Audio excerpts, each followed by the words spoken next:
everyone. I'm getting over a cold right now, so I'm sorry about my voice and if I sound sniffly or if I sniffle. Anyways, this is a thank you for 2,000 followers video. Yay! I basically hit 2,000 followers a day after I hit 1,000, but I've been busy and then sick, so I couldn't get around to making the video.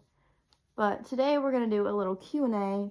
I have a few questions I've screenshotted that I'll answer, so let's just get straight into that. But thank you again for subscribing and liking the content I make. I'll make an effort to actually make more videos. Just need to get ideas, I guess. Anyways, on to the first question. Okay, so Expired Soup says they have a question. They are not a furry or a fursuiter, but considering humans have 4 fingers and a thumb, how do we wear our paw gloves?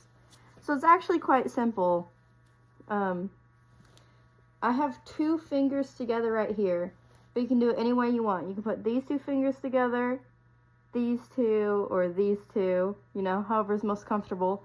For me, doing this is most comfortable. So when I take them off, basically my hands are sitting like this inside of the glove. And when I put it on, you just adjust your fingers how you like. And again, these 2 fingers are together and the other ones are alone. I mean, it's quite simple. So yeah, there's no insane process to it at all, really. So another person asks, what got you into suits and content making? And I was hoping someone would ask me a question like this because it gives me a little bit of a chance to talk about my childhood and stuff. So I found out about the furry fandom, I think when I turned 12, but I was already doing furry things way before then. When I was younger, back before 2nd grade and stuff, I mean, I was really, really young. I had these little pet shop coloring books, and I'd cut out the faces of the pets, and I'd tape them on my face and like cut out the eyes and pretend to be the animal. Like, just, you know, a kid thing, just a fun kid thing to do. I'd always make like animal costumes, like I would make wings out of paper and tape it onto my back, or pretend my jacket was wings as a kid.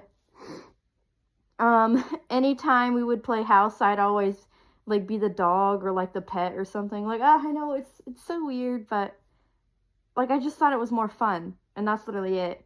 When I was younger, I remember making these cartoon characters, like original characters, that I wanted to be turned into a cartoon, and they were furries. Yeah, they were furries in clothes. I was 9 years old. Oh, I wish I could find them. They're somewhere at my mom's because I remember seeing them like a year or 2 ago. But I don't know where. And so sadly I can't like show y'all them. But that's that. So when I got on social media, when I turned 12, I started getting into animation memes. So I started animating and posting my own animations of my anthro characters. I made so many furry OCs, so much fan art, and in fact, I still have my very first fursona, basically my very first character that I made back when I was around 13. So, her name is Skittles, and we'll pop an image of her right here. She has 400 plus art pieces and so many animations I've made with her. Like, I mean, I love her. I've had her forever. When I got into middle school, I got my first fursuit. I love him so much. So I guess making content has always just been so much fun to me. And fursuiting, I mean, I was destined to be a furry. I always wore animal costumes. So of course, when I saw online there's a whole community of people who do this, I was like, yeah, sign me up. So my dad and grandma bought my first fursuit, and I love him so much.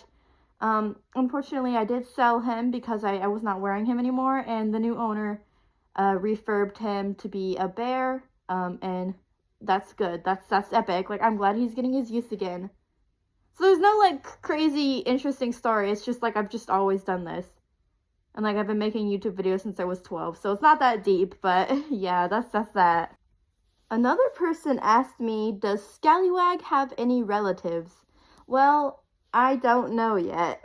I just got him. I'm so early into developing him. I may reach out to the creator, Soaring Saber Studios. They have another character named Shrimp, which is a female, which was originally this suit. But I bought him, and I changed the character to the Scallywag, and I still need to add his little lip scar. And I'm getting a reference sheet made for him. But he's a pirate. He is a sea wing, yes, but he's his own AU. He's anthropomorphic. He lives on a ship, you know. He's got all that cool crap. But I may reach out to the creator of my Fursuit to see if maybe Shrimp can be his sibling. I don't know. I mean, it's not that deep. I don't really care. But I'm sure in the future, yes, I will develop other family members and relations for Scallywag's story. I mean, especially if that's something y'all are interested in. For sure then. Because it'll give me motivation. Another person asked me, how does his mouth move like this? It moves on hinges. If you can see on the inside. Wait for it to focus if it will. Okay, there we go. That's better. So on the inside of his mouth, there's hinges and a series of springs that help it open and close. It's quite simple. And then my chin sits on this piece of foam in here, and I just open my mouth, and it will in return open those springs. I'm not a fursuit maker, so I don't really know how to explain it that well.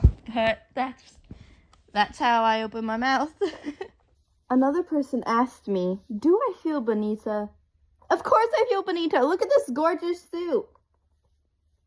Anyways, thank you again so much for 2,000 subscribers, followers, whatever. And I don't know. I guess I'll try and work on making more content for y'all. But till then, see ya. Please don't unsubscribe. Thanks. Bye.